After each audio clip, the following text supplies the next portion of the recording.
pela tua providência e misericórdia, estamos reunidos em teu nome para a edificação e santificação do corpo de Cristo, Senhor, que esperamos, a viva esperança, fazermos parte. Eu oro, Deus, para que nada atrapalhe a comunicação entre o Senhor e nós. Que a tua palavra, Senhor, encontre nos nossos corações um solo fértil, preparado para receber a semente e germiná-la.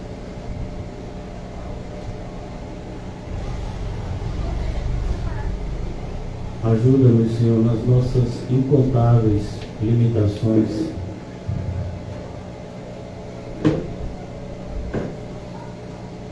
A darmos um bom testemunho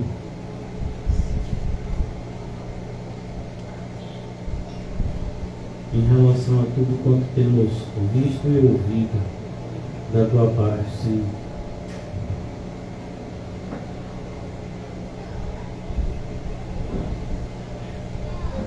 Nos guia, Senhor, pela tua verdade. A tua palavra é e sempre será a verdade.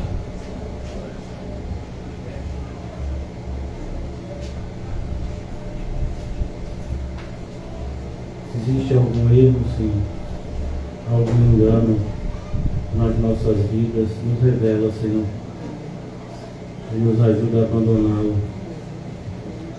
Que nada, ninguém, coisa alguma, Senhor, roube a nossa devoção e adoração a Ti. Oro, Deus, pela nossa comunidade local, que o Senhor nos ajude a exercitar tudo quanto temos aprendido de Ti, Senhor, no que diz respeito à família da fé. Eu oro, Senhor, por essa comunidade do Alto das Pombas.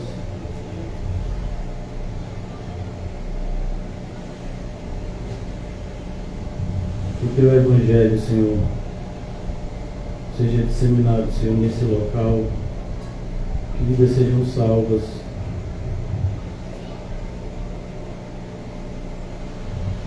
assim como nós andamos em trevas em outro momento, que os que hoje estão em trevas, Senhor, possam vir para a luz.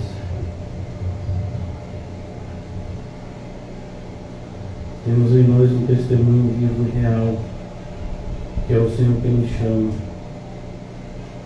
que não há iniciativa da nossa parte, Senhor, na regeneração. Por isso oramos que o Senhor possa, pelo Teu soberano poder, alcançar os eleitos que estão nesse local, Senhor.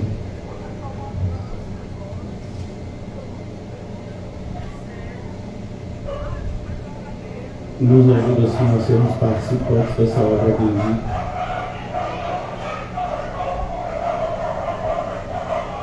Ora em favor de cada irmão e irmã que já tem colocado a sua mão no arado, Senhor. Que o Senhor possa fortalecê-los, motivá-los, renová-los. Que nós não venhamos a olhar para trás, mas com o coração agradecido. Estejamos sempre, Senhor Jesus, com os nossos olhares e corações fixados em Ti. O Senhor se revele, Senhor, na noite de hoje, a cada um de nós e a todos nós,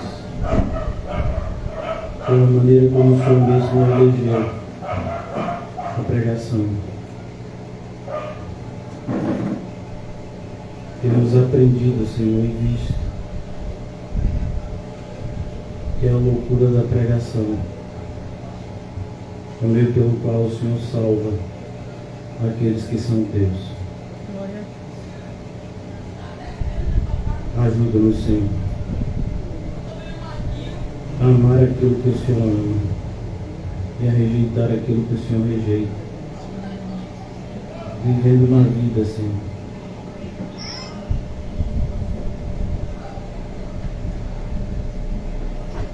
que seja uma constante oferenda a Ti, apresentando todos os dias o nosso corpo vivo, santo e agradável, prestando ao Senhor digno de honra, glória e louvor o culto racional que o Senhor nos ensinou a prestar. Nos livra, Senhor, de toda insensatez, que a nossa mente, o nosso coração estejam cheios do Espírito Santo, dominando, Senhor, a nós mesmos em tudo aquilo que não te louva. Em nome de Jesus, amém e graças a Deus. Amém, irmãos. Vamos abrir em Atos capítulo 2, vamos dar continuidade à exposição. Atos capítulo 2 fala da descida do Espírito Santo, o início da igreja.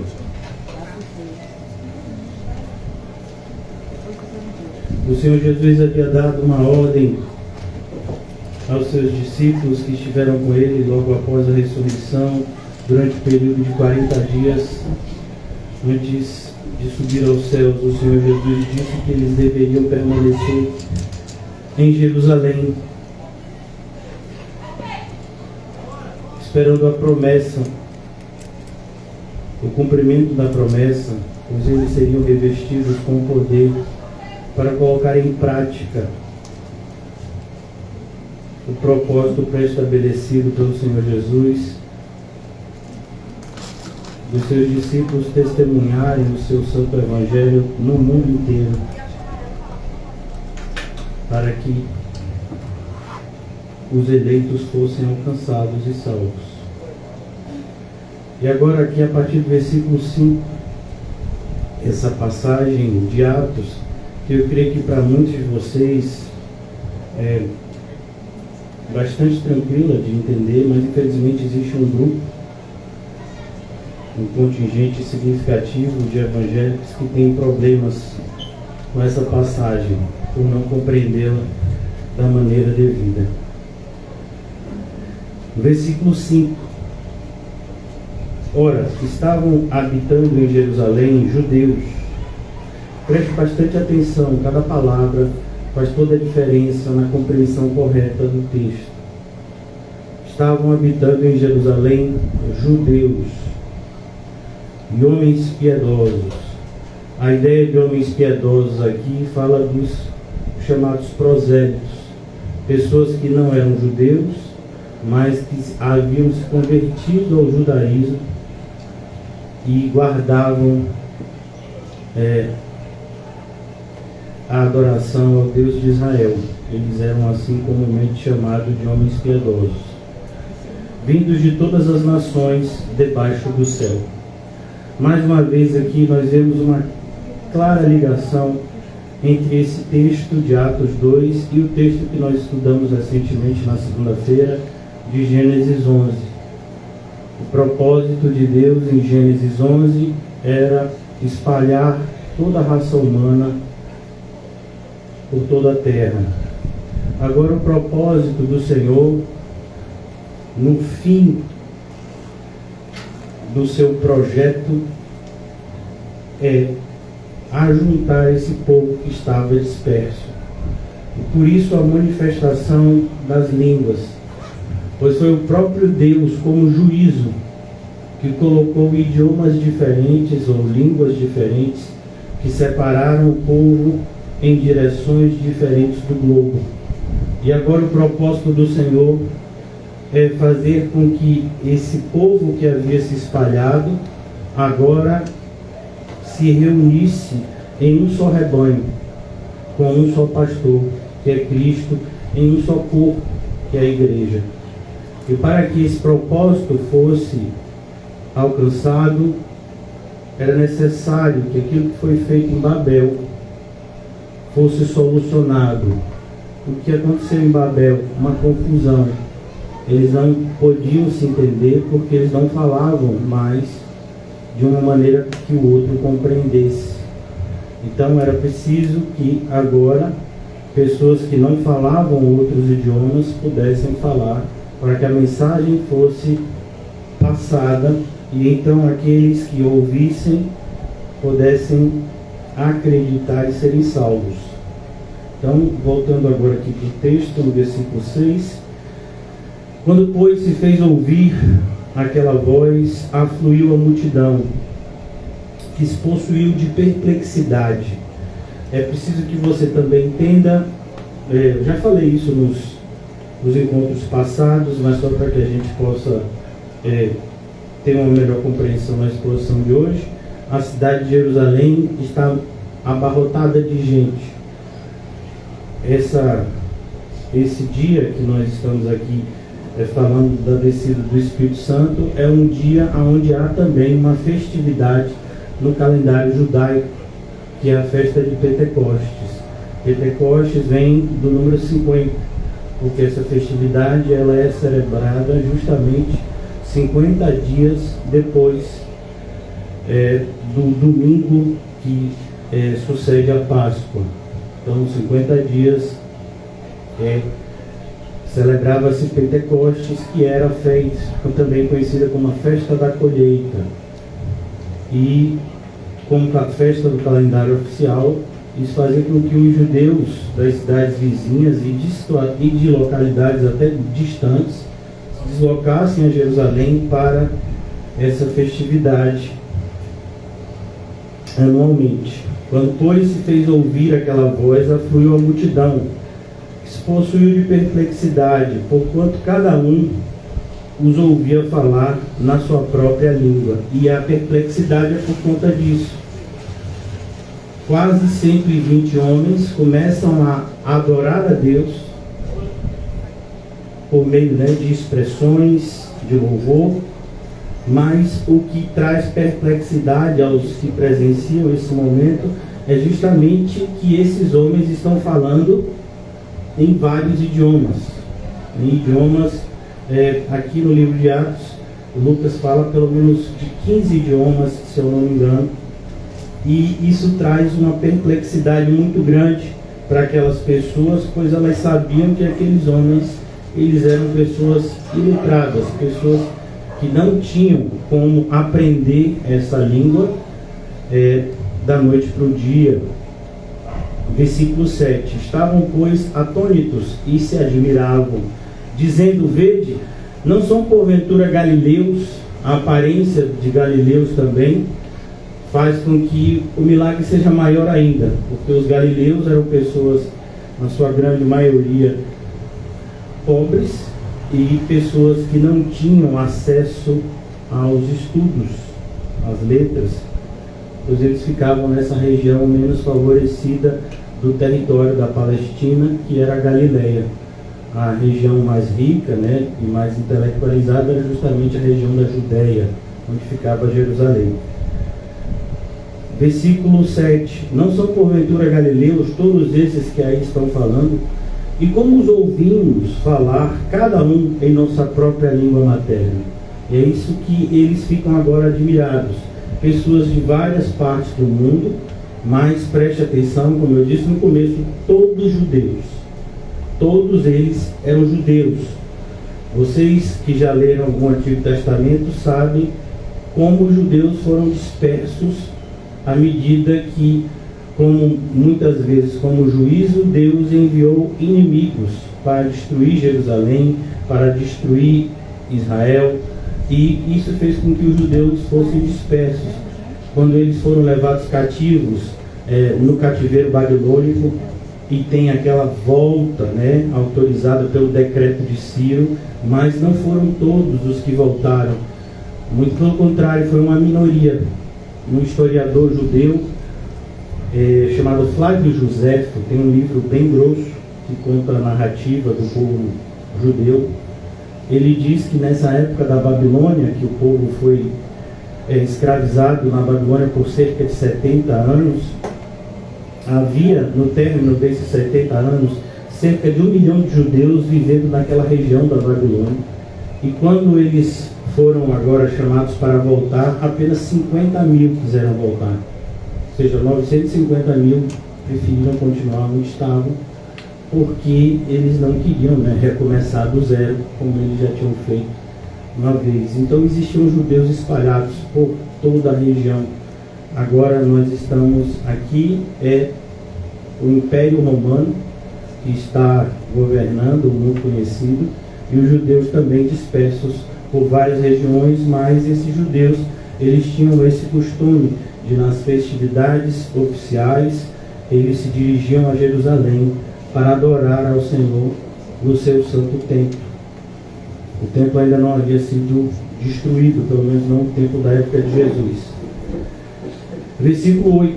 E como ouvimos falar, cada um em nossa própria língua materna, somos, e agora as várias regiões vão ser descritas por Lucas aqui, somos partos,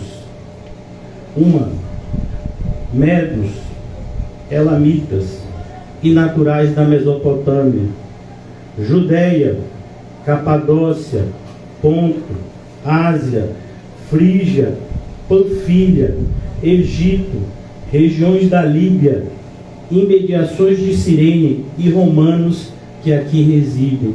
Então perceba a quantidade de idiomas diferentes que estão sendo agora ouvidos, de pessoas que eram da Galileia, onde se falava somente o aramaico. Eles agora estão falando vários idiomas. E por que essa questão da língua é tão importante aqui no surgimento? A importância é a mesma, irmãos. Por exemplo, como a escolha de Matias.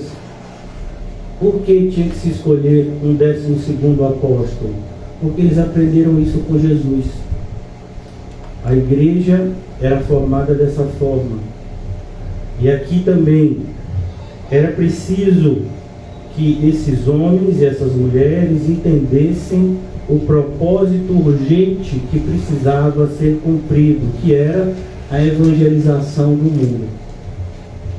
Jesus já havia dito isso várias vezes, inclusive eu já falei aqui com vocês recentemente no sermão escatológico, que o evangelho precisava ser pregado no mundo inteiro e então viria o fim. Então aqui Lucas, ele faz essa narrativa mostrando esse sinal como uma motivação e como também uma comprovação dessa vontade de Deus para a igreja. Como o propósito da igreja é levar o evangelho para que as pessoas possam crer e serem salvas. O apóstolo Paulo relembra esse propósito em muitos momentos nas suas cartas, e uma delas, que é a carta aos Romanos, ele escreve que todo aquele que clamar pelo nome do Senhor Jesus será salvo. Mas ao mesmo tempo o apóstolo Paulo faz uma série de ressalvas. A primeira delas: como clamarão aqueles que não o conhecem? Então, como uma pessoa pode clamar o nome do Senhor Jesus para que Jesus salve se ele não conhece Jesus? E aí, outra questão: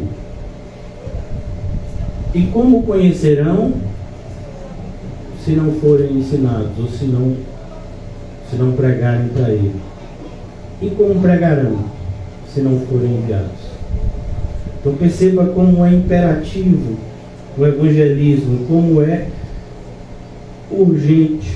Uma vez perguntaram a um pastor muito famoso, né, do século passado, a gente já falou algumas vezes dele aqui, inclusive do livro dele, Sermão do Monte, Martin Lloyd Jones. Qual a diferença de uma pregação para uma palestra? E é até engraçado, porque na nossa geração, os pregadores, eles fazem questão de serem chamados de palestrantes, como se isso fosse um elogio, né? De acordo com a Bíblia, não. Pregação é pregação. E Martin Lloyd Jones disse, olha, a pregação, ela é sempre urgente. A pregação é sempre urgente, a palestra pode esperar. O homem, nós temos vivido uma geração que tem, assim, todos os dias há novas descobertas. Cada vez o homem conhece mais acerca de determinados assuntos. Mas em relação ao caminho antigo, ele continua sendo antigo e ele continua sendo atual. No sentido de que há uma urgência de que a mensagem do Senhor seja propagada. E essa urgência, ela é sempre, de alguma forma, atingida por uma profecia do próprio Senhor Jesus, que a ceifa é grande e os ceifeiros são poucos. Há uma necessidade sempre grande na igreja, mas essa necessidade sempre grande da igreja não deve jamais nos remover do nosso local. Qual é o nosso local? Nós somos servos e não senhores. Então, se tem alguma necessidade na seara, a gente ora ao dono da seara para que envie ceifeiros. Não é o nosso papel fazer ceifeiros. Não é o nosso papel determinar quem vai fazer o quê.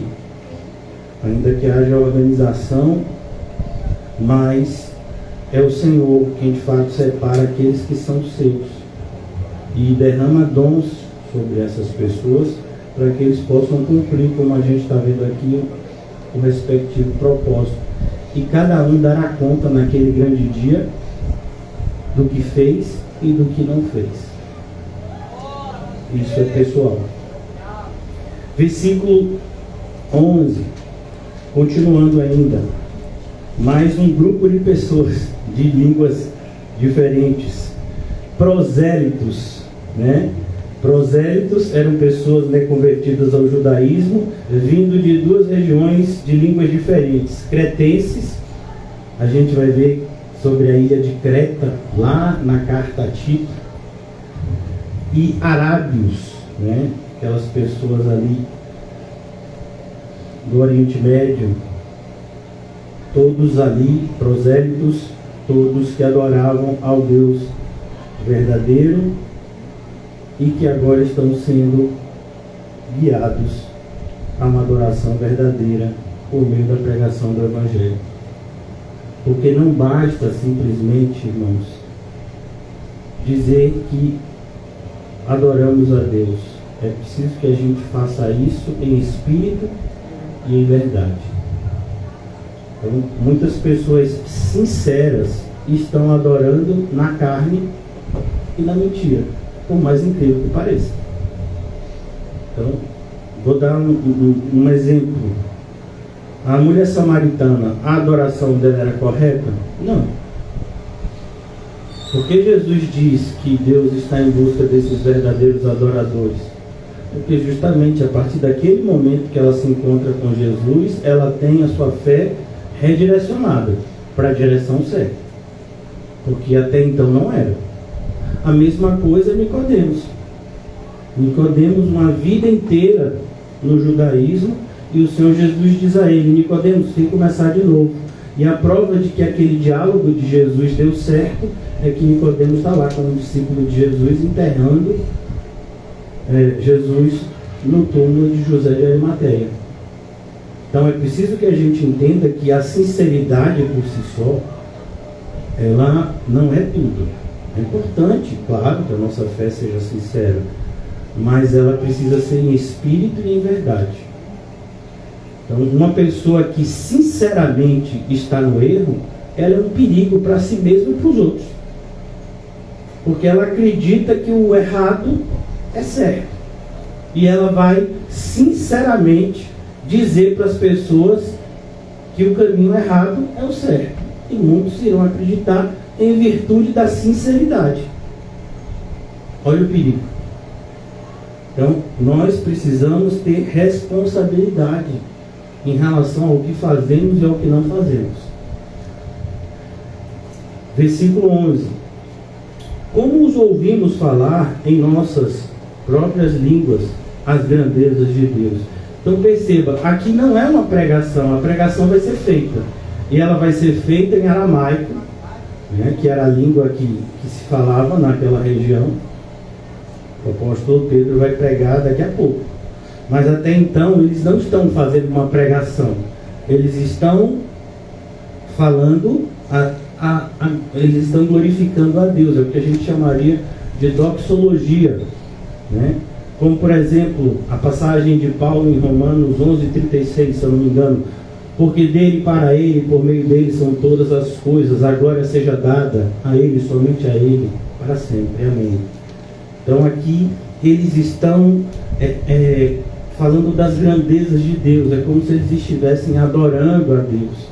Só que eles estavam falando essas coisas em uma linguagem, em linguagens variadas, em línguas variadas, idiomas variados, e as pessoas de diversas regiões que estavam ali reunidas por conta dessa festividade oficial, que era a festa da colheita, ou Pentecostes, elas se admiram num primeiro momento. Olha o que eu disse, num primeiro momento, porque o que vai fazer com que haja 3.000 convertidos nesse dia não é essa manifestação milagrosa do Senhor, mas a pregação de Pedro, que é em um idioma que todos entendem. Olha como é diferente quando a gente olha para a igreja, entre aspas, pentecostal de hoje. E às vezes eu já tive presente em muitos desses cultos, né? Eu iniciei minha caminhada bastante influenciado por esse movimento. Então você chega, às vezes a pessoa fala 5 minutos com você, numa linguagem que ninguém entende, nem a própria pessoa, e ela olha para você e diz amém, e ai de você se não dizer amém. Você não entendeu nada, a pessoa também não entendeu nada, e tem que dizer amém, porque senão não é espiritual. Então temos que tomar cuidado, porque há uma comunicação inteligível. Então quando a gente vem para a igreja, a gente usa intelecto. O nosso coração, o nosso espírito, ele não é desprovido de intelectualidade, muito pelo contrário. Nós conseguimos ir além da mera intelectualidade. A espiritualidade, ela fica além da mera intelectualidade, e não aquém. Quer dizer que para você ter espiritualidade, então você tem que rejeitar o intelecto. Não, o contrário. Você fala coisas coerentes. Coerentes com o quê? Com isso aqui. É por isso que uma pessoa pode até dizer assim: eu não concordo com o que você fala. Muitas pessoas podem dizer que não concordam com o que a gente prega aqui. Agora, dificilmente alguém vai poder dizer o que você prega não é bíblico. Essa é a coerência. Então, uma pessoa... O grande problema do movimento... problemas do movimento evangélico hoje, e que é vergonhoso, é que você vai ver que grande parte dessas micro-igrejas ou mega-igrejas, elas são incoerentes em relação à própria Bíblia. Então você vai ver pessoas que nem são evangélicos, mas que são intelectuais, lendo a Bíblia e dizendo: você diz que você é evangélico, mas você não está fazendo nem isso, nem isso, nem isso, nem isso, nem isso, nem isso. Que evangélico é esse que você é? A gente tem um exemplo, né, de um ateu homossexual, palestrante famoso, chamado Leandro Carnal, muito amigo daquele pastor, né? Aquele pastor não, aquele padre que canta, como é o nome dele? Fábio de Mello. E ele dizendo isso, que ele leu a Bíblia várias vezes e que ele diz que os evangélicos do Brasil não seguem o evangelho. E ele está certo, a maioria. Por exemplo, nesse último evento aí que todo mundo fica sabendo, que parece que só tem esse assunto no Brasil até hoje, o quebra-quebra que teve em Brasília algumas semanas atrás, tinha um monte de evangélico com bandeira de Israel e tudo. E desde quando quando você pega na Bíblia Jesus autorizando você a quebrar prédios públicos. Tem na sua Bíblia isso? Evangélicos, né? Que querem de alguma forma agir violentamente contra outros. Qual é o versículo mesmo?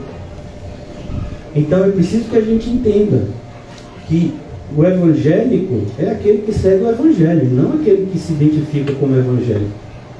É como uma pessoa que diz: eu sou o presidente do Brasil. Você foi eleito? Você tomou posse pelo TSE? Foi reconhecido? Então você não é. Não é simplesmente, o presidente do Brasil é aquele que bota a faixa, né? E tira uma foto e fica atrás, né? Nos órgãos públicos tem a foto dele. Não, aquilo dali é uma mera formalidade. Mas para você ser presidente do Brasil, você tem que participar de uma eleição, você tem que vencer a eleição, a sua candidatura tem que ser reconhecida, a sua eleição também tem que ser reconhecida pelos órgãos competentes, e você tem que ser empossado. Então não é você que diz que você é. A mesma coisa é evangélico, não é você que diz que é evangélico, é a sua vida. A sua vida é evangélica. É assim que a gente tem que pensar. Não é um rótulo que a gente usa, é uma maneira de viver. São as nossas decisões e, acima de tudo, são os nossos pensamentos. Porque a gente pode até ter uma vida falsa. Quantas pessoas vivem vidas falsas? Falando fora da igreja, né? Aparentam ser uma coisa no ambiente de trabalho e em outros ambientes, mas intimamente são outra pessoa. Então, isso que a gente tome cuidado, porque nós estamos diante do Senhor, que vê todas as nossas ações e que sonda todos os nossos pensamentos. Esse é o nosso Senhor. Então, tanto judeus, prosélitos, cretenses, arábios, como ouvimos falar em nossas próprias línguas as grandezas de Deus. Todos atônitos, e a expressão, lá no versículo 7 é repetida aqui no versículo 12. Todos atônitos, a ideia de atônitos é, eles não sabiam como explicar o que eles estavam presenciando. E perplexos. Né? A ideia de perplexidade também fala de assustado. Interpelavam uns aos outros, ou seja, eles começaram a se questionar: cara, você acha que é aquilo dali? O que quer dizer isso? Outros, porém, zombavam. Sempre tem esse grupo. O grupo dos zombadores, ele sempre vai existir dentro e fora da igreja. Isso é triste, né? Mas é uma verdade. O apóstolo Paulo escreve aos Gálatas sobre esse grupo, e ele escreve da seguinte forma: de Deus não se zomba. Deus não se deixa escarnecer. Tudo aquilo que o homem plantar, ele vai colher. Esse grupo de zombadores estava dentro ou fora da igreja? Dentro. E Paulo está advertindo para essas pessoas que achavam que podiam zombar de Deus, como se Deus não estivesse vendo o que eles estavam fazendo em oculto. E quer dizer isso? Outros, porém, zombando, diziam: estão embriagados. Porque a ideia é que, quando você olha para uma pessoa falando, né, e falando de maneira insistente, contundente, numa linguagem que você não compreende, é comum que você faça essa confusão. Mas aqui não tem confusão, é o contrário, é a desfeita de uma confusão. E é maravilhoso isso aqui, porque quando Paulo escreve aos Efésios, ele mostra justamente que ser cheio do Espírito Santo é o oposto de estar embriagado. Ele diz: olha, enquanto as pessoas buscam alegria no vinho, enquanto as pessoas se embriagam buscando uma alegria transitória, enchei-vos do Espírito Santo. Efésios 5,18, se eu não me engano. Então, muitos buscam até hoje essa alegria em bebidas alcoólicas. E Paulo diz: não, nós buscamos uma alegria muito superior, e nos leva a viver uma vida totalmente diferente da que vivíamos antes. E agora então, irmãos, Pedro vai pregar, cheio do Espírito Santo. Pedro está incluso nesse grupo que foi cheio do Espírito Santo. E aqui, não é que eles receberam o Espírito Santo agora, eles já tinham. Eu já expliquei isso para vocês algumas vezes, sempre vale a pena lembrar. Uma coisa é você ter o Espírito Santo e outra coisa é o Espírito Santo ter você. Uma coisa é você ser tirado do mundo, outra coisa é o mundo ser tirado de você. Então é essa a diferença. Por exemplo, salvação e santificação. Salvação é quando Deus nos tira do mundo. Santificação é a obra que leva a vida toda de Deus tirando o mundo de nós. A mesma coisa é você ser batizado com o Espírito Santo no momento em que você é enxertado no corpo de Cristo. Você estava morto e agora você está vivo. E ser cheio do Espírito Santo é quando o Espírito Santo, ele guia a sua vida. Por isso que a pessoa cheia do Espírito Santo é descrita lá de maneira exemplificativa e não exaustiva, né? Que fique bem claro. Em Efésios, quando o apóstolo Paulo fala de uma pessoa cheia do Espírito Santo, ele fala de coisas normais. Não fala que a pessoa cheia do Espírito Santo voa. Não fala que a pessoa cheia do Espírito Santo sai por aí revelando o oculto e profundo. Me diga aí, quantos dedos tem aqui atrás? Você não está cheio do Espírito Santo? Adivinhe, quantos dedos tem aqui na minha mão, aqui atrás? 10, né? Você não tem 10 dedos? Eu sei, pastor, que o senhor não perdeu nenhum dedo ainda. Então, ser cheio do Espírito Santo é o marido que trata a esposa biblicamente. É a esposa que trata o marido biblicamente. O patrão que trata o seu funcionário biblicamente. O funcionário trata o patrão biblicamente. O pai trata o filho biblicamente. O filho trata o pai biblicamente. E como eu disse, isso não é exaustivo, isso é exemplificativo, mostrando que ser cheio do Espírito Santo é demonstrado por meio de uma vida diária, onde o Espírito Santo é visto por meio de todas as nossas ações, seja a mais singela de todas, como o tratar de uma mãe com o filho, um afago, um cuidado, e a recíproca também. Então é importante que a gente entenda isso. A gente vive numa atmosfera, e isso acaba também atingindo o movimento evangélico, a gente vive numa atmosfera de uma religiosidade mística, onde as pessoas até gostam de alguma forma se relacionarem com os seus deuses, com as suas entidades, de um jeito que elas não compreendem. Vou dar um exemplo. Daqui eu creio que alguns dias vai ter uma festividade muito famosa aqui na Bahia, que é a celebração de Iemanjá.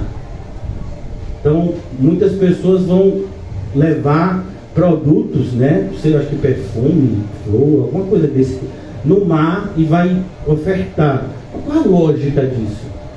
Tem lógica isso? Não tem. E como é que uma pessoa que vive no mar vai ajudar a minha vida? Se é que essa pessoa vive, a gente sabe que não existe, né? Mas as pessoas fazem assim mesmo, sem nem entender. Elas fazem. Então a pessoa vai e sobe. Teve recente um negócio do Bonfim, não teve esses dias aí? Lavar a escadaria de uma igreja. Qual é a lógica disso? E ainda mais você juntar duas religiões que são opostas na sua confissão, entre aspas, de fé, que é a religião do candomblé com a religião católica romana. Então, como é que uma pessoa vai lavar a escadaria de uma igreja? Qual é o benefício disso? Espiritualmente falando, vai mudar a vida de quem? Como? De que forma? Então, as pessoas gostam desse tipo de religiosidade. Não, eu vou lá porque toda vez que eu faço a caminhada do Bonfim, vou no dia da lavagem, meu ano é abençoado. Eu sei que Deus lá, o Senhor do Bonfim, vai me proteger. O Senhor do Bonfim. Irmão, o pessoal pega a fita do Senhor do Bonfim para amarrar em carro. Se isso funcionasse, não tinha um monte de carro batido com a faixa do Senhor do Bonfim. Mas o pessoal continua fazendo. Então as pessoas buscam na igreja evangélica esse mesmo tipo de culto místico. E é por isso que muitos se frustram quando entram aqui na comunidade. Porque aqui a gente não vai estimular esse tipo de misticismo, muito pelo contrário. Demonstrar para os irmãos que a fé é algo compreensível. Inclusive que se você não está compreendendo é porque você não está estudando direito. Aqui, inclusive, todos vocês sabem que eu nunca digo leiam a Bíblia, eu digo isso. O que é que eu falo? Estudem a Bíblia. Olha a diferença. Você tem que saber o que está escrito aqui. Não é pegar um versículo fora do contexto e falar por aí. Como, por exemplo, o apóstolo Pedro, ele vai falar um versículo que está lá em Joel, no pequeno livro de Joel, do Antigo Testamento. E, se Deus permitir, a gente vai explicar o contexto. Por quê? Porque nem as pessoas da época de Joel entenderam. E aí o apóstolo Pedro está tendo que explicar centenas de anos depois. Vocês pensavam que essa promessa que Joel falou era uma coisa assim temporária. Não, é algo muito maior. E aí ele tem que explicar. É isso, inclusive, que vocês estão presenciando agora. Então é preciso que a gente tenha essa seriedade quando a gente lê a Bíblia, irmãos. A nossa vida depende disso. De que forma? Se você é uma pessoa que tem o Espírito Santo, é como, por exemplo, um bebê, quando ele está no ventre da sua mãe, ele não respira igual a você e a mim. Ele está numa espécie, né, de invólucro, cheio de água. Eu não sei nem como é o nome daquela água, né? Como é o nome? Aquela água, é placenta, né? Líquido amniótico, né? Ele está ali, mas o oxigênio chega para ele através de quem? Da mãe. E aí, quando o bebê é tirado daquele momento de conforto no ventre materno, todos nós já estivemos lá. Quando você é retirado do ventre materno, qual é a primeira coisa que você tem que aprender? A respirar. É por isso que às vezes diz assim, o bebê tem que chorar. Não, ele não tem que chorar, ele tem que respirar. Só que o choro é isso, né? Por meio do choro, muitas vezes ele é forçado a respirar. Então, é como a gente. Você é um cristão, você tem o Espírito Santo, você está me dizendo que você não tem fome de conhecer a Deus? Eu não estou dizendo que vai ser fácil conhecer a Deus. Eu não estou dizendo que você vai ler a Bíblia todas as vezes e que você vai achar maravilhoso. Não. Mas você vai saber que você precisa daquilo para o seu próprio bem. Você sabe que você precisa orar, porque agora você não está mais sozinho. Tem um pedaço de Deus morando em você, é o Espírito Santo. Eu falo pedaço de Deus pela nossa limitação, não por Deus, porque Deus é único, todo-potente, onipotente. Mas tem um pedaço da gente agora que é divino. Deus morando em nós, por meio do Espírito. Então isso é ter o Espírito Santo. Não é nada místico, muito pelo contrário, é algo que a gente tem que procurar, usar uma linguagem, né, fazer o checklist. Será que eu tenho o Espírito Santo mesmo? Deixa eu ver aqui. Você vai ver no Novo Testamento um monte de checklist. Tem inclusive uma carta escrita com esse propósito, 1 de João. Muita confusão da igreja por conta da crescente propagação de heresias. Inclusive, como é que o apóstolo João fala no começo da sua carta?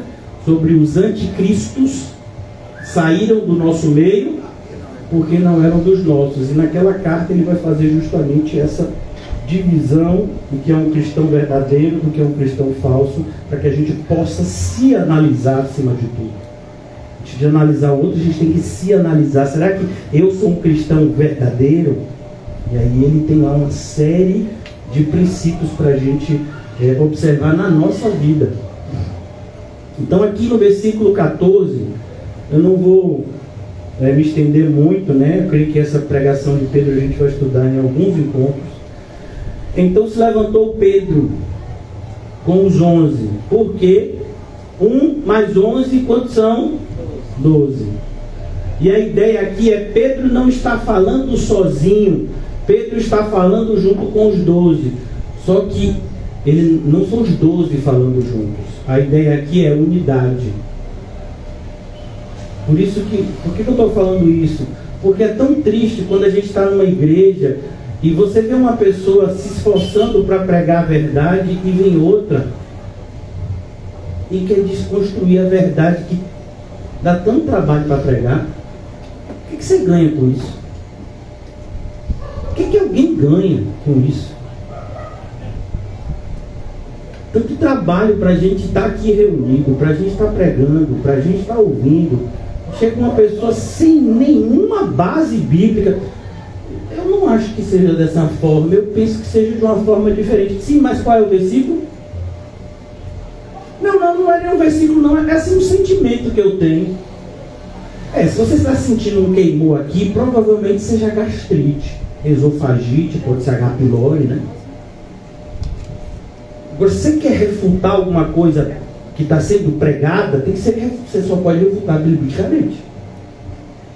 Mas a gente vê isso de maneira muito triste na igreja acontecendo. Você está expondo um texto, ainda mais no tempo que a gente vive, né, onde a heresia se propagou de uma forma assim apocalíptica. E as pessoas saem por aí falando as coisas sem ter nenhum tipo de responsabilidade. É como, por exemplo, você já imaginou? Eu já vi isso acontecer. Quando você chega num pronto-socorro, que um técnico de enfermagem, uma enfermeira, ela vai fazer o seu acolhimento, uma das primeiras coisas que perguntam, eu estou falando de um pronto-socorro que é profissional, né? Você tem alergia a algum medicamento? Por quê? Porque isso pode gerar morte. Se você tem alergia a um tipo de medicamento e a pessoa medica você com aquilo, você pode morrer ali. Então, olha a responsabilidade. Não, ele chegou aqui com dor no abdômen, dá uma dipirona. Não, mas ele tem alergia de dipirona. Você dá e mata. O mesmo remédio que salva, mata também, irmão.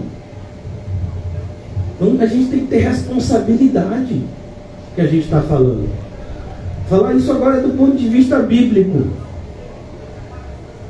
Quem aqui nunca ouviu falar, eu acho que impossível praticamente, sobre Paulo e Silas na prisão, lá em Filipe?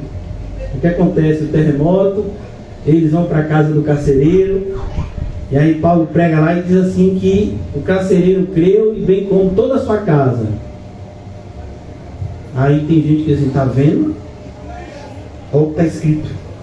Significa que todo mundo da minha casa, gato, cachorro, papagaio, vai ser salvo porque eu creio.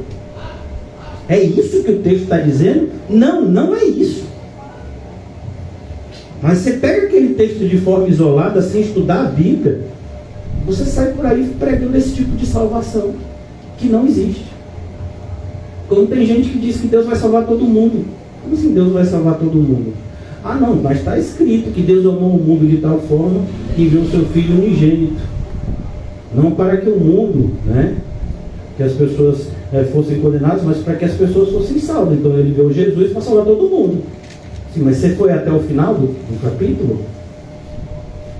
Então você tem que tomar cuidado, porque a mesma Bíblia que, quando apresentada de maneira correta, salva, se apresentada de maneira errada, mata. Por isso que o obreiro aprovado é aquele que maneja bem a espada. Olha a espada, se você usar de maneira errada. Então cuidado, irmãos, muito cuidado. Principalmente quando você estudar a Bíblia para você. Porque muitas vezes a gente vai para a Bíblia procurando argumentos para justificar nossos erros e não para se arrepender deles. Fulano falou isso de mim, eu quero provar que essa pessoa está errada. Deixa eu ver algum provérbios. Deixa eu ver alguma coisa aqui em Eclesiastes. Deixa eu pegar algum versículo aqui solto só para mostrar. A pessoa está fazendo isso, não, ela está fazendo mal para ela. Porque a gente não pode nada contra a verdade, a não ser a favor da verdade. Aquele que procura a Bíblia dessa forma, isso vai encontrar desilusão e dor. Mas que acha que tenha sucesso. Então se levantou Pedro com os 11 e erguendo a voz, olhe como é importante, quem prega tem que pregar com ousadia. Quem prega tem que pregar com vontade. Você tem que saber o que você está falando. E para isso você tem que ser cheio do Espírito Santo. E o Espírito Santo ele coloca no coração do pregador o temor. O apóstolo Paulo dizia: quando eu estou diante de vocês, eu estou em temor e tremor. Entendendo a seriedade, a urgência daquilo. É como um capitão que o navio está afundando e ele agora tem que avisar para toda a tripulação e os passageiros: olha, vão para o bote salva-vidas, todo mundo pega como é o nome daquilo? Colete. Vamos lá, é aqui. Você vai falar assim: quem quiser, pega o bote, está afundando o navio. É assim que você fala? É vida ou morte. Eles têm que falar de um jeito que até aquele que está com fone de ouvido grita. Quem foi? O que esse doido está gritando aí? O navio está mudando. Pode salvar a vida. É assim que prega o evangelho. Tem cuidado, irmãos. É assim mesmo. Você está achando que o pastor está maluco? Provavelmente é porque essa é a direção. Varões, erguendo a voz, advertiu nestes termos. Olha, a pregação começa sempre na advertência. Por quê? Olha, irmão, vamos ser sinceros. Quem aqui já é crente há mais de um ano? Né? Eu já sou cristão há mais de uma década, né? Pastor há mais de década. Irmão, teve algum dia, um só, que você assim passou 24 horas, que quando terminou essas 24 horas você disse: hoje eu vivi como Deus se agrada? Quem aqui teve essa experiência? Hoje eu fui o crente que eu sempre esperei ser um dia. Quem aqui? Alguém? Não tem. Quanto mais a gente se limpa, mais a gente vê sujeira. Por quê? Porque a gente está muito mais sujo do que a gente imagina.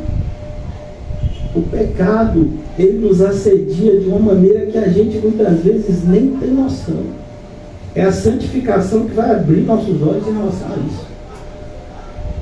Coisas que talvez você hoje nem ache que é sério. Daqui a um ano eu tenho esperança que você vai dizer: meu Deus, como é que naquela época eu ainda fazia aquela coisa? Porque a santificação é progressiva. Advertiu nesses termos: varões judeus, como eu disse a vocês, essa pregação foi feita para um público 100% judeu. O próprio Jesus tinha dito que começaria por aqui, os judeus, e depois alcançaria o mundo inteiro. Varões judeus e todos os habitantes de Jerusalém. Jerusalém também tinha pessoas de Roma, né? Como a gente viu, soldados romanos, governadores, funcionários de Roma. Era uma província de Roma. Tomai conhecimento disto e atentai nas minhas palavras. Olhe como começa. Chamando a atenção das pessoas para a seriedade do que elas iriam ouvir. Então é por isso que assim, se você vem para a igreja, mas a sua vontade não era vir para a igreja, você não devia ter vindo. Você vai fazer o quê? É como, por exemplo, você já viu alguém? Eu nunca vi, se vocês já viram, né? A pessoa, eu nem sei quanto é que tá, né? Porque tem muito tempo que eu não vou. Mas um cinema desses que bota aquele óculos assim, que você fica cego depois, 3D, né? Irmão, um cinema desse é o olho da cara. Se você for num dia desse assim, que é, né? Mais caro de final de semana, né? Sei lá, R$70 no ingresso. Você acha que alguém vai pagar R$70 no ingresso para para sentar na poltrona do cinema e dormir? Você acha que alguém vai fazer isso? Você já viu alguém, a pessoa saiu do cinema e disse assim, e aí como foi o filme? Rapaz, sei não, a dormida foi boa. Foi o melhor R$70 que eu paguei na minha vida. Comprei ali o ingresso para aquele filme. Mas você queria assistir esse filme? Não. A mim, indiferente. Não, irmão, tanto que quando você chega no cinema, né, você tem uma variedade de filmes. Tem comédia, ação, né? Drama. Tem pessoas às vezes que esperam meses, né, para lançar algum filme que elas têm um interesse grande assim. Às vezes você vê filas, né, para assistir determinado título porque fizeram uma propaganda massiva, né, naquele. Um privilégio a gente estar aqui. Enquanto uma pessoa que vai para o cinema pagou apenas dinheiro, você está aqui pelo sangue de Jesus. Aleluia. E aleluia, glória a Deus. Mas assim, também porque se você acha que o Deus do Antigo Testamento que era terrível, é porque você ainda não conheceu o Deus do Novo Testamento, que é o mesmo. Se no Antigo Testamento, com o depoimento de duas ou três testemunhas, alguém era apedrejado, o que você acha que vai acontecer com alguém que hoje pisa novamente a Cristo? Acho que Deus vai tratar como essa pessoa?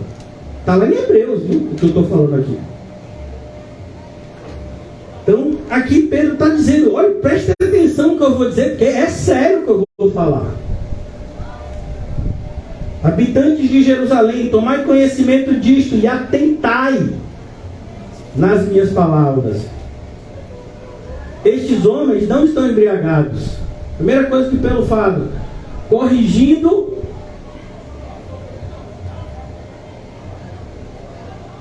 o que o diabo se encarrega de fazer de confusão. A gente, por exemplo, está vivendo um momento onde uma pessoa pergunta, você é evangélico ou evangélica? Eu sou. Eu não gosto muito não, porque esses evangélicos vivem pedindo dinheiro na televisão e você tem que dizer, não, mas a gente não é desse tipo.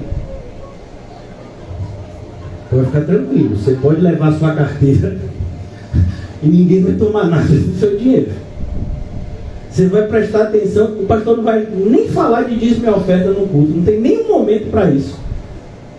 Inclusive é uma das coisas que as pessoas quando vêm aqui no final do culto, algumas vezes, pessoas assim que estavam visitando dizem, cara, não tem momento de dízimo e oferta. Eu falei, não, tem aqui uma caixa de oferta, nós vamos falar se você quiser.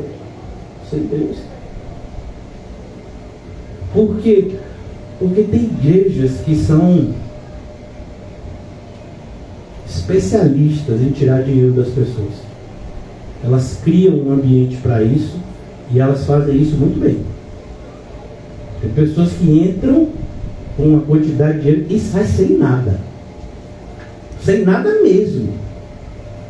Até começa pedindo um valor e depois vai dizendo, e aí? Não sei o quê. E sempre pedindo mais e mais, as pessoas vão lá e dão. Então, hoje, para a gente pregar o Evangelho, a gente tem que muitas vezes começar explicando que a gente não é um falso cristão, que a gente não é um falso crente, que a gente não faz parte desse grupo que se diz evangélico e usa o Evangelho para ser eleito deputado, vereador, senador, prefeito e etc. Não, a gente não faz isso não. Eu não sei se aconteceu com vocês, mas nas últimas eleições era muito comum as pessoas confundirem nós que somos evangélicos, que necessariamente nós tínhamos que ter a inclinação política X, porque a maioria dos evangélicos tinha essa inclinação. Não. Então a gente tem que começar muitas vezes desconstruindo o que o diabo se encarregou de colocar como empecilho para que as pessoas tivessem conhecimento da verdade. Esse é o nosso papel também. Por isso que Paulo vai dizer na carta aos Filipenses, nós fomos levantados em defesa do Evangelho. Satanás tem seus servos, irmãos, eles estão aí fazendo o seu papel. Eles se disfarçam, inclusive, de ministros de justiça. Então, Pedro diz, não tem ninguém bêbado aqui. Ninguém está bebendo aqui. Muito pelo contrário.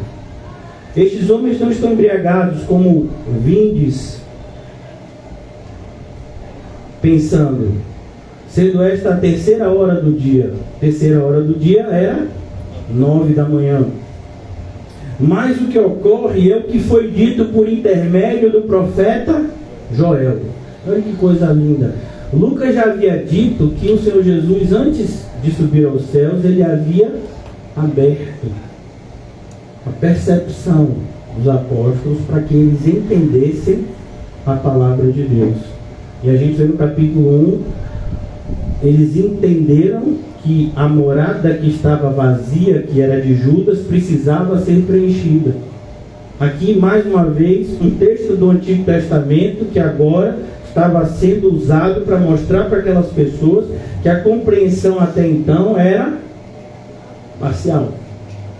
Como assim? Vou trazer para vocês, irmãos, de maneira muito rápida, né? Porque senão nosso propósito não é pregar no livro de Joel. Mas eu quero fazer um breve resumo do livro de Joel para você entender o que Pedro está falando, né? Para a gente não passar por aqui, não atropelar. O que acontece? O propósito do livro de Joel, irmãos, é igual ao propósito da pregação da igreja, por incrível que pareça. Chamar o povo de Deus ao arrependimento, para que eles pudessem escapar do juízo de Deus e desfrutar das bênçãos que Deus tem à disposição do seu povo. Esse é o propósito do livro de Isaías, do livro de Joel, perdão. Inclusive Joel fala, né, de que Deus envia juízo no sentido, o juízo temporário do Antigo Testamento. Deus enviava seca, Deus enviava pestilência, e aí o povo sofria. E aí o povo, por meio muitas vezes daquele sofrimento temporário, se arrependia e buscava a Deus. Alguns, outros não. Mas esse livro é escrito justamente com esse propósito, de que os juízos temporários de Deus é sempre com o objetivo de chamar o povo ao arrependimento. Então, aqui o livro de Joel, ele começa dizendo isso. Deus enviaria gafanhotos e seca, né? O capítulo 1 ele fala sobre isso. Mas ao mesmo tempo, no capítulo 2, fala que Deus vai ter misericórdia do seu povo. E então, no capítulo 2, no final do capítulo 2, vem o texto que o apóstolo Pedro está usando, que é a promessa do derramamento do Espírito Santo. Então, enquanto o pessoal que ouviu o que Joel falou, capítulo 2, versículo 28, eles pensavam que era algo específico para a época deles, que viria esse sofrimento, essa pestilência, mas que Deus teria misericórdia, e quando o povo demonstrasse arrependimento, Deus faria cessar a praga e o povo mais uma vez teria uma vida próspera. Mas olha o que diz aqui Joel, como a pregação de Joel é muito melhor compreendida depois da vinda de Cristo. Por isso que a gente aprendeu que o Antigo Testamento é a sombra dos bens vindouros. Quando você então tem a luz agora, que é Cristo, você consegue passar por textos como esse de Joel e compreender muito melhor do que quando Cristo ainda não tinha vindo. Então, aqui em Joel 2, 28, a gente vai ler de novo lá em Pedro, mas aqui só para a gente compreender o texto de Joel. E acontecerá depois de que, irmãos? Por isso que eu quero que você entenda. Vamos voltar um pouquinho, versículo 25 desse capítulo 2. Restituir-vos-eis os anos que foram consumidos pelo gafanhoto migrador. Gafanhoto migrador é uma espécie de gafanhoto, viu? Porque tem gente que acha que é demônio. migrador, cortador, né? Não tem esse pessoal que acha que é demônio? Não é demônio, não, é tipo de gafanhoto. Pelo destruidor e pelo cortador são tipos de gafanhoto. O meu grande exército que enviei contra vós outros. Perceba, o exército que Deus envia contra o seu próprio povo. Imagine. Porque é isso, irmãos. Nosso problema maior não é o diabo. Em muitos momentos o nosso problema é Deus. Principalmente quando a gente está vivendo no pecado sem saber. Olha o exemplo de Davi. Então, aqui, versículo 26. Comereis abundantemente e vos fartarei. Louvareis o nome do Senhor. Não é o que está acontecendo lá em Pentecostes? Lá na descida do Espírito Santo? Louvareis o nome do Senhor, vosso Deus, que se ouve maravilhosamente convosco. E o meu povo jamais será envergonhado. Olha a promessa aqui. Sabereis que estou no meio de Israel. Percebeu? Não é isso que o Espírito Santo faz? Cristo em nós, a esperança da glória. O reino de Deus não está ali e nem acolá, mas está dentro de nós. Sabereis que estou no meio de Israel e que eu sou o Senhor, vosso Deus, e não há outro. E o meu povo jamais será envergonhado. E então vem essa fala que Pedro vai repetir. E acontecerá depois que derramarei o meu espírito sobre toda carne. E aqui, irmão, não está falando de açougue. Está falando de seres humanos. Nós somos feitos de carne, osso, sangue, né? Então a ideia de carne é isso. Vou derramar o meu espírito. Vossos filhos e vossas filhas profetizarão. E a ideia aqui, irmãos, mais uma vez, é mostrar que o Espírito Santo agora agiria de uma forma como antes, como nunca agiu antes. Antigamente, no Antigo Testamento, Deus separou uma tribo que era intermediária entre o povo e ele, a tribo de Levi. E nessa tribo de Levi ele separava um grupo de homens, chamado de sacerdotes, que faziam sacrifícios que relacionavam Deus com o seu povo. Agora aqui a promessa é que vai haver uma democratização, por assim dizer, do agir de Deus. Todos terão acesso. Seja filho, filha, aqui feminino agora. E ele vai e diz, olha, vossos velhos sonharão. E vossos jovens terão visões. A ideia é, Deus vai usar todas as pessoas. Não vai ser mais um grupo específico, mas a igreja é esse ajuntamento onde todos têm o Espírito Santo.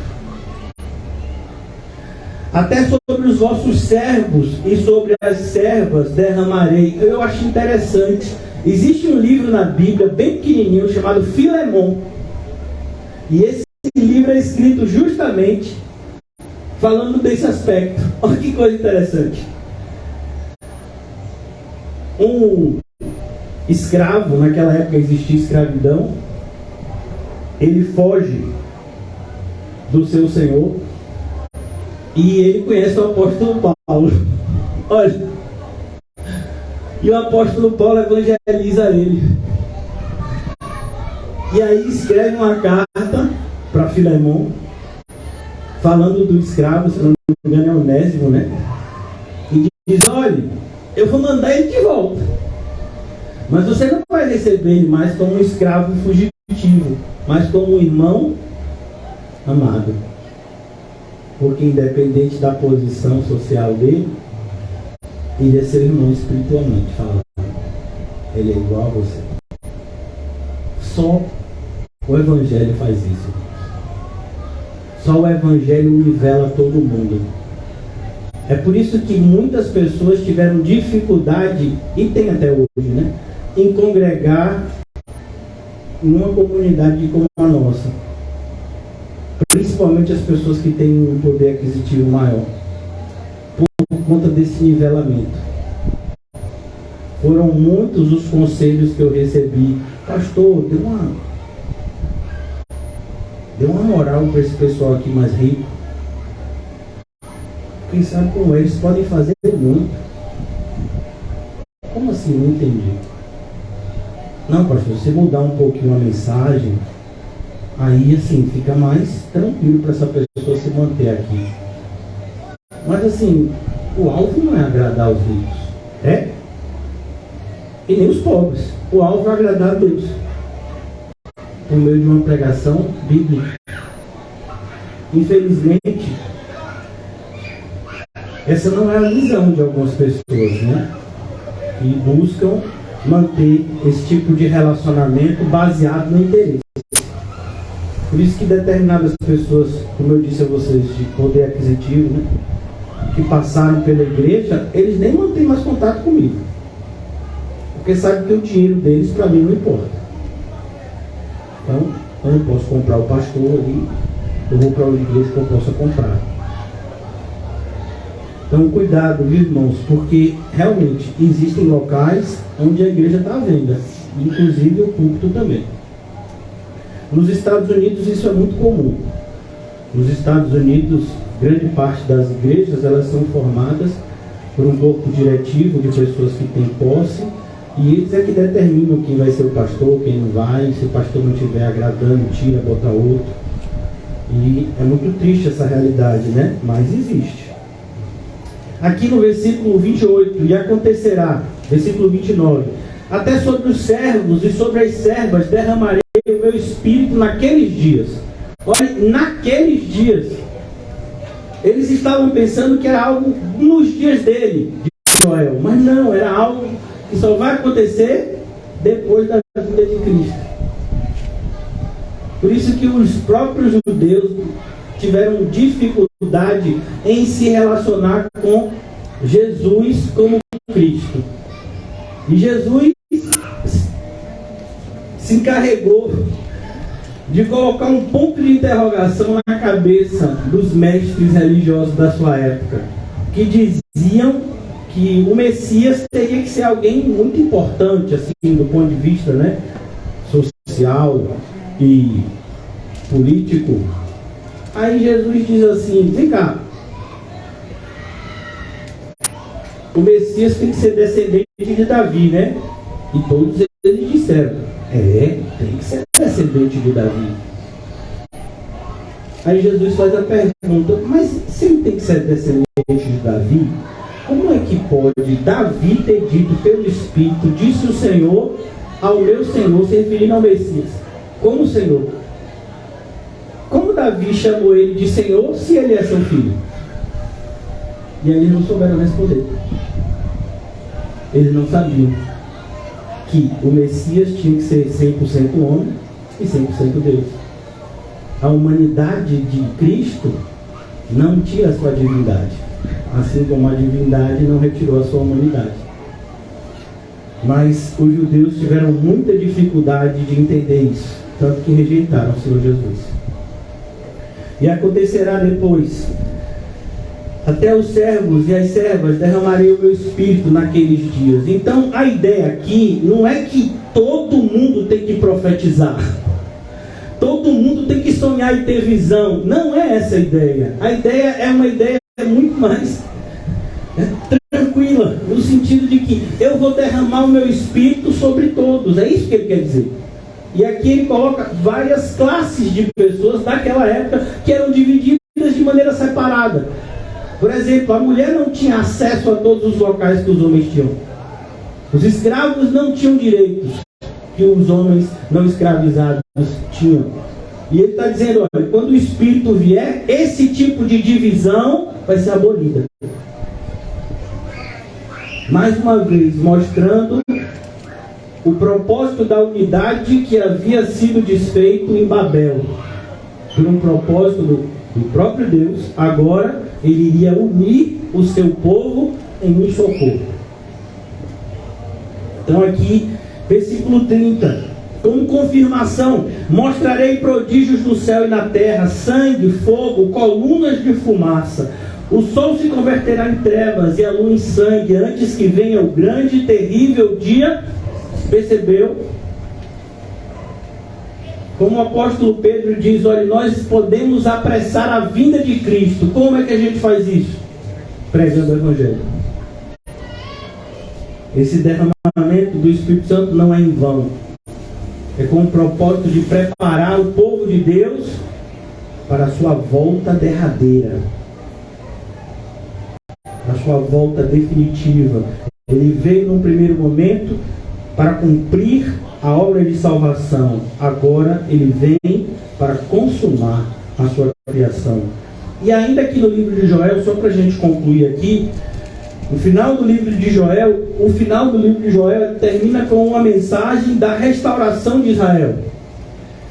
E há de ser que naquele dia os montes destilarão mosto e os outeiros manarão leite. A ideia aqui é de prosperidade e alegria.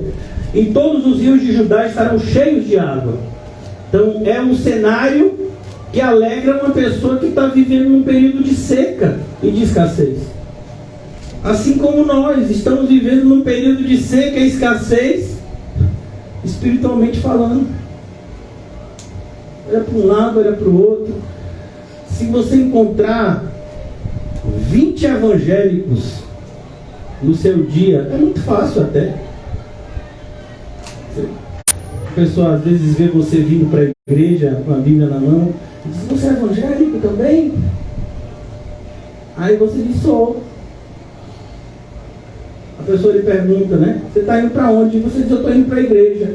E a pessoa diz: ah, mas eu estou indo para o bar. Pela glória de Deus. Não vou me embriagar, só vou tomar umazinha com os amigos. Sem embriagar. Porque eu sei, Jesus proibiu embriagar. Eu não vou me embriagar, eu vou só me divertir no meu happy hour. Sexta-feira não é o dia do happy hour? A pessoa diz que é evangélica. Você vem para a igreja e ela vai para o happy hour. Mas ela é evangélica. Igual a você. Só se for igual a ela, igual a mim, não. A minha hora feliz é aqui. Então, aqui ele está dizendo: cuidado, porque sairá uma fonte da casa do Senhor e regará o vale de Sitim. Você vê que a linguagem é espiritual, mas muitas vezes a gente quer humanizar o que é espiritual e espiritualizar o que é humano. E a gente tem que tomar cuidado. Às vezes a gente quer trazer simbologia, uma coisa que o Senhor está falando na prática, como por exemplo: renuncie a tudo, tome a sua cruz e me siga. Isso é um símbolo? Não. Isso é prática. Não, mas o Senhor está falando aqui de maneira metafórica. Só se for para você. Então, aqui no versículo 19: o Egito se tornará uma desolação. Por quê? Porque o Egito era que se achava nessa época. E Edom se fará um deserto abandonado. Os edomitas, que eram parentes distantes do povo de Israel, que tinham rivalidade com ele, se alegravam com o sofrimento de Israel. Ele diz: olha, os edomitas, eles vão se tornar um deserto abandonado por causa da violência que fizeram aos filhos de Judá, em cuja terra derramaram sangue inocente. Não foi o que aconteceu com Jesus? Quando Judas foi devolver as moedas de prata que ele aceitou para entregar a Jesus, ele disse: qual foi a frase? Pequei entregando sangue inocente. Judá, porém, será habitada para sempre, Jerusalém de geração em geração. Que Jerusalém é essa? A que desce do céu, ataviada como uma noiva para o seu noivo. Eu espiarei.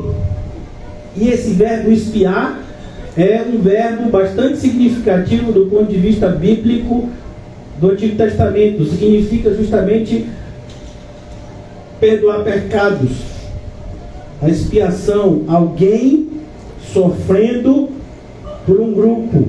Como, por exemplo, aquele animal, ele era morto para que o povo fosse purificado. Jesus deu o seu sangue como o sangue da nova aliança, para que o seu povo fosse salvo.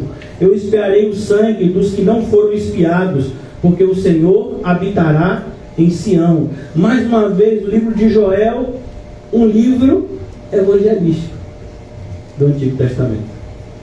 Mas que as pessoas não enxergavam isso na sua época. Olha o perigo da gente ter uma visão parcial de textos bíblicos. Como cega a gente ter uma visão equivocada. Como é imperativo que a gente tenha uma visão sistemática de toda a Bíblia. Concluindo, irmãos. Mas o que ocorre, versículo 16 de Atos 2, mas o que ocorre é o que foi dito por intermédio do profeta Joel, que agora você já sabe, amém? Pedro está querendo dizer, assim como Joel chamou o povo ao arrependimento, eu vou começar a chamar vocês ao arrependimento a partir de agora. A mensagem do Evangelho é uma mensagem de arrependimento. E acontecerá nos últimos dias, o Senhor, diz o Senhor, que derramarei do meu Espírito sobre toda a carne. Eu acho interessante, uma vez, uma pessoa bem humilde entrou na igreja e ele tinha uma disposição de ser um servo de Deus, mas ele era uma pessoa que não tinha muita condição e muito menos de fazer seminário teológico. Mas na pregação bíblica que ele ouviu, disse, olha, para você ser um servo de Deus, você deve apenas se entregar desimpedidamente ao Senhor. Então assim, quer dizer, eu não preciso ser inteligente, nem rico, e nem ter diplomas. Não, você tem que se entregar completamente ao Senhor. Ele disse, então se você é assim, então eu vou. Então me candidato. E ele se tornou um evangelista bastante conhecido na sua geração. A exigência do Senhor é essa, para que Ele possa usar você e a mim. Que a gente se esvazie da gente e se encha dele. A grande questão é que a gente não quer se esvaziar. A gente vive cheio de ressalvas.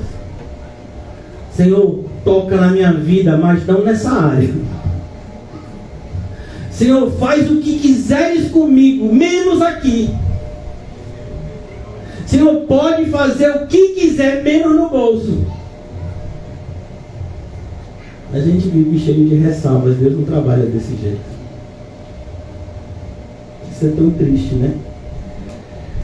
Mas o que ocorre é o que foi dito. Acontecerá que nos últimos dias, diz o Senhor, eu derramaria o meu Espírito sobre toda a carne. Isso pode acontecer hoje, na sua vida. Deus derramar o seu Espírito e te encher com uma alegria indizível, com uma fome e sede de justiça indizível. Vossos filhos e vossas filhas profetizarão, vossos jovens terão visões e sonharão vossos velhos. A ideia é, o meu Espírito vai estar disponível a todo tipo de pessoa. Não vai mais haver uma elite religiosa, pelo contrário, Deus abate o soberbo e dá graça ao humilde. É isso que o versículo quer dizer. É engraçado. Muitas vezes não é aplicado dessa forma. Até sobre os meus servos e sobre as minhas servas. Percebeu aqui? Sobre os meus servos e sobre as minhas servas derramarei do meu Espírito. Você percebeu? Como eu iniciei a exposição, quero concluir aqui mostrando como é importante você olhar para cada palavra. Deixa aqui, versículo 18, eu vou voltar aqui em Joel só para você ver.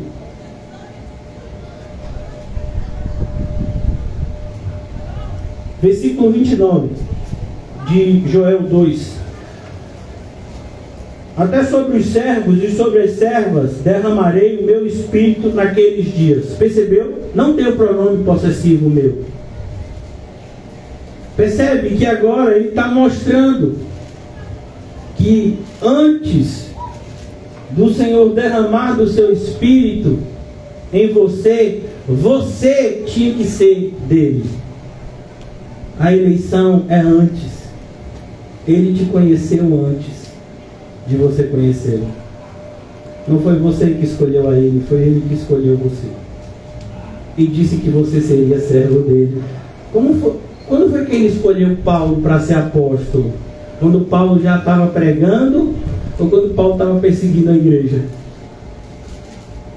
E aí ele fala para Ananias, Paulo já sem enxergar, numa casa lá em Damasco, e ele fala para Ananias: ó Ananias, eu tenho um vaso, seu ungido, pessoa que eu vou usar poderosamente. Eu fico me colocando no lugar de Ananias. Quem é, Senhor? É Saulo de Tarso. Senhor, eu estou achando que o Senhor errou. Reveja aí o livro. Porque Saulo de Tarso é perseguidor da igreja. Senhor, não quero fazer fofoca, longe de mim. Sou crente, não faço fofoca. Sou igual os crentes da CCVE, não faço fofoca. Então assim, não quero fazer fofoca, Senhor, viu? Ó, é só parar por Saulo. Você lembra quando mataram Estevão? Ele estava segurando as vestes do que mataram Estevão. Eu não quero fazer fofoca com Saulo, não sou eu. Mas, Senhor, deixaram Estevão. Ele estava lá segurando as vestes do povo. E o Senhor está mandando eu ir na casa desse traste. Meu servo. Mas é Saulo, Senhor. É Saulo. Oh. Apóstolo Paulo. Como Deus faz as coisas, né? Você acha que foi fácil para Ananias ir na casa de Saulo, o perigoso? E a gente olha para o apóstolo Paulo, dá vontade de abraçar, né? É, meu filho, mas se você visse Saulo, você tem a vontade de correr. E a Bíblia, aqui mesmo Lucas fala de como Saulo era terrível. Mas aqui no versículo 18 a gente vê como há o aditivo desse pronomezinho. Por isso que eu fiz questão de ler com vocês os dois textos sobre meus servos. Então quem é servo de Deus é servo de Deus desde antes de ser colocado no ventre materno. Não foi assim com Jeremias? Às vezes a gente pensa que foi só com Jeremias. Jeremias disse: Senhor, mas eu sou apenas um jovem. Não, mas eu te escolhi, Jeremias. Não foi nem quando você nasceu. Eu estava na barriga da sua mãe. E eu já tinha separado você para ser meu profeta entre as nações. Ele sabe o que faz, irmãos. E até sobre os meus servos e sobre as minhas servas. A mulher não pode fazer nada na igreja. Realmente, mulher não deve fazer nada, deve fazer alguma coisa. Porque nada, eu não aconselho ninguém a fazer nada. A gente tem que estar fazendo alguma coisa, porque só o ramo que der fruto é que vai ser preservado na árvore. Então, por favor, não façam nada, façam alguma coisa que glorifique a Deus, almas, corpo, espírito. Derramarei o meu espírito naqueles dias. Está se cumprindo agora, aqui no dia de Pedro. E profetizarão, mostrarei prodígios em cima no céu, sinais embaixo na terra, sangue, fogo, vapor de fumaça. Todos esses elementos aqui, irmãos, são sinais de manifestação de Deus lá no Antigo Testamento. Lembra-se de quando Deus tirou o povo lá no Êxodo? Todos esses sinais podem ser vistos lá no livro de Êxodo, como sinais de manifestação da presença de Deus. O sol se converterá em trevas. Ou seja, vai haver uma alteração na ordem natural das coisas. O sol se converterá em trevas e a lua em sangue, antes que venha o grande e glorioso dia do Senhor. E ele conclui agora, e eu também vou concluir. E acontecerá que todo aquele que invocar o nome do Senhor será salvo.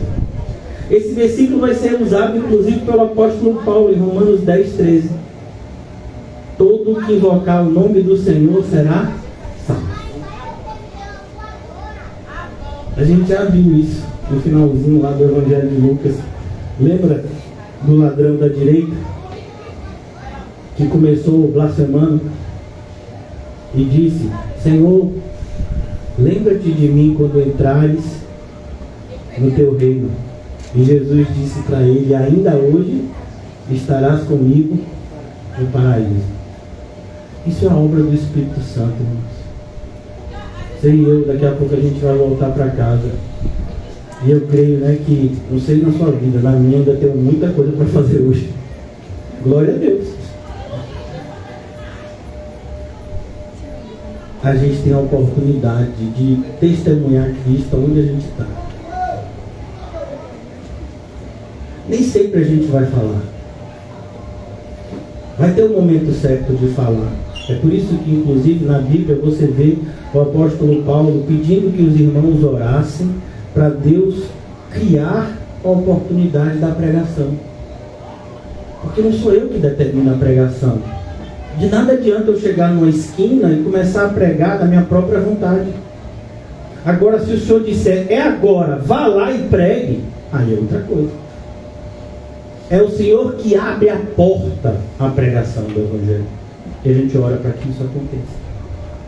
Então, é imperativo que a gente seja luz.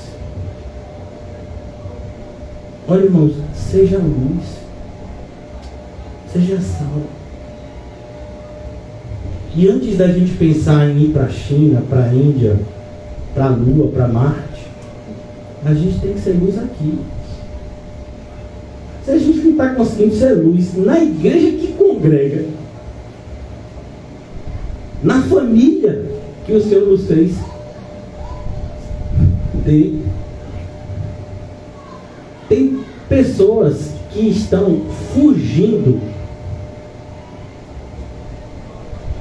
da vontade de Deus, se escondendo numa suposta obra de Cristo. A pessoa não se dá bem com a família e diz: Deus me chamou para pregar na China. Não, Deus não te chamou para pregar na China, não. Você está indo porque você não suporta aqui, e aí você está querendo ir para outro lugar. Deus me chamou para ir para o Oriente Médio. Não, Deus não me chamou para ir para o Oriente Médio, não. Tem gente que diz assim: Deus me chamou para evangelizar no Canadá, nos Estados Unidos. Deus não chamou, não. É você que não quer viver mais no Brasil, está querendo viver nos Estados Unidos para ganhar em dólar, e está dizendo que Deus me chamou para lá. Não é seu. Não, irmão, não é assim. Quantas pessoas estão fazendo isso agora? Usando a desculpa de dizer: eu vou evangelizar. Mentira! Porque se você não começar aqui, tudo que você fizer lá é falso, é fraude. O que valida o que você vai fazer lá é o que você faz aqui. Pastor, onde é que está na Bíblia isso? Se você não for fiel no pouco, nunca você vai ser fiel no muito. Você está me dizendo que você foi chamado para morrer como Marte num desses países islâmicos, sendo que você não está suportando, está saindo do Brasil exatamente porque não suporta os irmãos da igreja. Os irmãos da igreja que nem atiram pedra, viu? Pelo menos eu nunca vi aqui ninguém atirando pedra em ninguém, fisicamente falando. No final do culto ainda tem comida, água, banheiro. Rapaz, vocês, quem mora longe, tem ônibus, metrô, bicicleta para quem sabe andar. Qual país que a gente vive? Não, eu vou chegar em casa tarde. Então você vai chegar em casa? Aleluia. Você nem vai precisar dormir no mato escondido, né? Já disse e repito, muito do que a gente se queixa hoje, tem gente que está orando para ter isso. Que comida ruim. Então tem comida. E esse banheiro não está com cheiro bom. Então tem banheiro. Ah, essa luz está muito forte. Ah, então tem luz? Essa rua está cheia de buraco. Ah, então tem rua. O meu salário é muito baixo. Ah, então tem salário. Pastor, pare. Não, o meu cabelo não trabalha, então tem cabelo. Meu dente está doendo, então tem dente. Tem gente que já parou de sentir dor de dente, né? Arrancou tudo. Agora é só chapa. Ô irmão, vamos parar. Estou falando para mim, em primeiro lugar. Para de se queixar, vamos se entregar. Amém. A ser luz. Amém. Onde você está aqui agora? Terminar aqui, eu não sei para onde você vai. Tem gente que vai passar a noite inteira orando. Eu sei disso. Aleluia! Seja luz. Mas pastor, ser luz lá onde eu vou. Ah, pastor, aí precisa ser crente. E você é o quê? Alma. Então vamos ser luz, irmão. Começar hoje. Amém. Se a gente quer ser cheio do Espírito Santo, sempre vai ser assim. É um pouquinho por dia.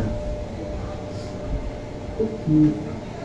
É aquilo que você fazia antes, porque você não estava vigiando, mas agora você vai vigiar e vai fazer mais. É aquilo que você falava e depois se arrependia, mas agora você não vai falar mais. É aquela atitude que antes você tinha e o Espírito Santo trazia entristecimento para você, porque essa atitude não é de crente, agora você não vai ter mais. É isso, irmão. É isso que é ser transformado de glória em glória. Chega aqui, ó. Daí vai chegar um momento em que Deus vai dizer assim: você é luz. Você está preparado agora para dividir essa sua luz com outra pessoa. E eu não estou querendo trazer nenhuma heresia dizendo que as virgens nécias tinham direito à luz das virgens prudentes. Não, o que eu estou dizendo é dividir o evangelho com pessoas que ainda não têm. Pelo menos não o evangelho bíblico correto. Mas para que a nossa mensagem tenha autoridade espiritual, a gente tem que estar vivenciando ela. Senão o que a gente fala, em vez de estar salvando, está condenando, inclusive a gente. Vamos orar. Obrigado, Senhor, por esse alerta que eu precisava ouvir, Senhor. Todos nós precisamos, Senhor, constantemente dessas advertências. Glória a Deus por elas.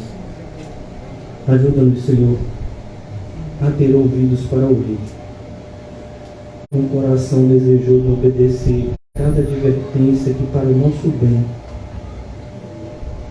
o Senhor nos mostra dia a dia, para que, como evidência da nossa salvação, tenhamos a nossa santificação, dando frutos que permanecerão toda a eternidade, glorificando o Teu nome, Senhor. Obrigado mais uma vez, Senhor Jesus, pelo Teu sangue precioso que nos salvou. Obrigado, Senhor, por essa comunidade de irmãos e irmãs imperfeitos e imperfeitas como eu, que tem sido aperfeiçoado por Tua graça.